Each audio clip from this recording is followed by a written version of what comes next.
علامہ صاحب، سورہ حجرات ماشاءاللہ ایک دفعہ میں نے پڑھی تھی، اچھا تو اس میں مجھے کافی اچھا جو نا ایک اصلاحی ٹاپک ملا تھا نا، تو اس میں اگر آپ کچھ بیان کر دیں تو آج سورہ حجرات کر لیں. جی ماشاءاللہ چلو سورہ حجرات آج کر لیتے ہیں انشاءاللہ. یہ آپ کی چوائس پوری کر لیتے ہیں. واقعی سورہ حجرات کے اندر تو بہت سی تفصیلی احکام ہیں، اور سب سے بڑی بات اس کے اندر یہ ہے کہ اللہ پاک نے اپنے حبیب علیہ السلام کی تعریف اور ادب کے بارے میں بھی ذکر فرمایا سورت کے اندر. بہت اچھا ٹاپک آپ نے لیا ہے. سورہ حجرات کے اندر اللہ پاک نے اپنے نبی کا ادب سکھایا ہے. اور عرفا کو میں نے پڑھا تھا کہ وہ کہتے ہیں اگر اسلام کا نام اسلام دین کا اسلام نام نہیں ہوتا تو ادب نام ہوتا ہے اس کا. اتنی اہمیت بتائی گئی ہے کہ یہ دین کے اندر ادب ہی ہے نا. اور اللہ کے نبی کا ادب تو قرآن نے خود بیان کیا ہے. یعنی ویسے عمومی طور پر ہمیشہ جو چھوٹا ہوتا ہے وہ بڑے کا ادب سکھاتا ہے.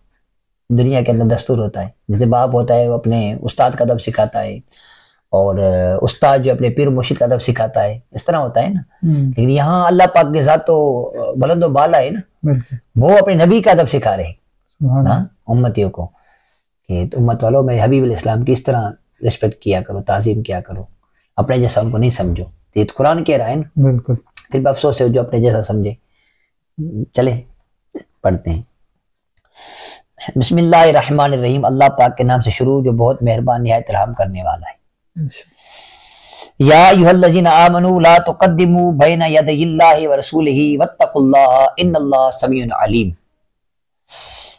اے وہ لوگ جو ایمان لے آئے، اللہ اس کے رسول سے آگے نہ بڑھو، اللہ سے ڈرو، بے شک اللہ سنتا جانتا ہے. یہ آیت مبارکہ نا ایک بار ایسے ہوا کہ ایک شخص نے نبی پاک علیہ السلام قربانی کرنے سے پہلے قربانی کر دی.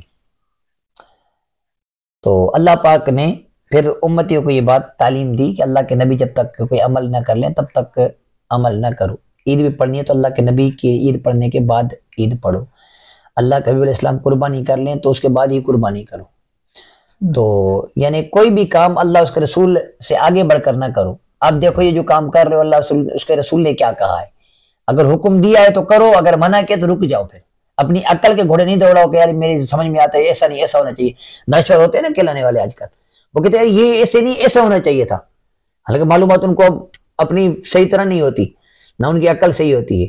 لیکن وہ آ کے اسلامی جو احکام ہے، کوئی جہاد کے بارے میں، کوئی کس بارے میں، کوئی کس بارے میں، اپنے فلسفے جھاڑ رہا ہوتا ہے کہ ایسے نہیں ایسے ہونا چاہیے تھا، ایسے نہیں ایسے ہونا چاہیے تھا. ایسے کیسے کا مطلب ہی نہیں ہے نا.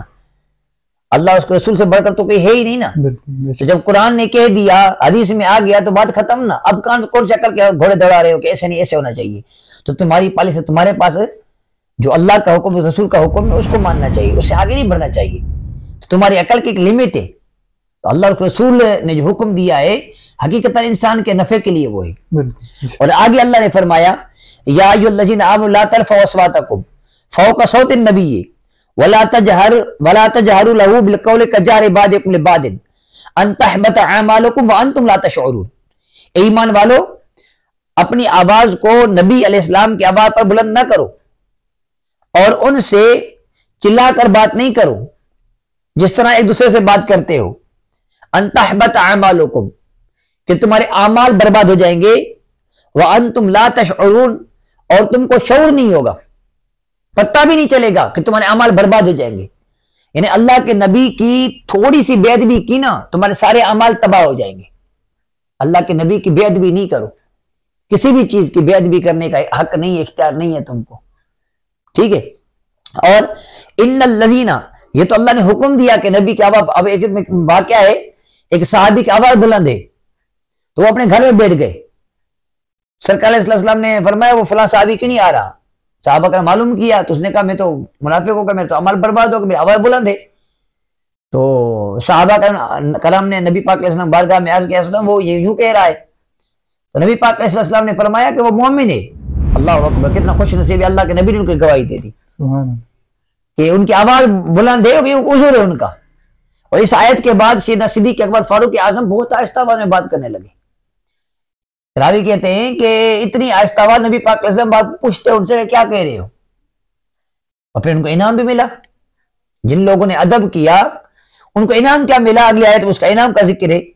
ان الذین یغضون اصواتهم عند رسول اللہ اولئک الذین امتحن اللہ قلوبہم للتقوی، اولئک الذین امتحن اللہ قلوبہم للتقوی لہم مغفرۃ واجر عظیم، بے شک وہ لوگ جنہوں نے اپنی آوازوں کو اللہ کے رسول کی آواز سے پست کیا، آہستہ کیا، یہی وہ لوگ ہیں اللہ پاک نے ان کے دلوں کو تقوی کے لیے چن لیا۔ سبحان اللہ۔ یعنی وہ لوگ دل کے متقی ہیں، وہ لوگ دل کے متقی ہیں، کون؟ ادب کرنے والے، جنہیں صدیق اکبر، فاروق اعظم اور دیگر صحابہ کرام، سب صحابہ ادب والے تھے نا۔ جو صحابہ کرام نبی پاک علیہ السلام کے وضو کا پانی جو ہے وہ گرنے نہیں دیتے زمین پر، اس کو بھی آپ جسم پر ملتے ہیں، نبی پاک علیہ السلام کے تھوک مبارک کو گرنے نہیں دیتے، یہ ادب والے ہیں نا۔ قرآن نے تو ان کو یہ نہیں کہا ادب کی تعلیم دی ہے، ان کا ادب یہ ہے کہ نبی پاک علیہ السلام اگر اپنے منہ مبارک وہ کرتے تو وہ زمین پر نہیں آنے دیتے، سرکار علیہ السلام تھوک پہ وہ زمین پر نہیں آنے دیتے، وضو کرتے وہ کے چھینٹے زمین پر نہیں آنے دیتے، یہ ان کا ادب ہے۔ تو یہاں ان کے فرمایا گیا ادب کرنے صحابہ کلام ہے، اللہ پاک نے ان کے دلوں کو کا امتحان لے لیا تقویٰ کے لیے، اور دوسرا ان کے لیے مغفرت بخشش ہے، اور ان کے لیے بڑا اجر ہے، جنت ہے۔ یہ تمام صحابہ کرام جنتی ہیں نا، اس لیے کہ تمام صحابہ کرام ادب کرنے والے ہیں، تو اللہ پاک نے ان کے ادب کی برکت سے ان کو یہ مقام عطا فرمایا، ان کے لیے بخشش بھی ہے، مغفرت بھی ہے، اور بڑا اجر بھی ہے، اور ان کو دل کا متقی بھی کہا گیا۔ اللہ پاک ہم کو بے ادب نصیب کرے، آمین، جزاک اللہ۔ آمین۔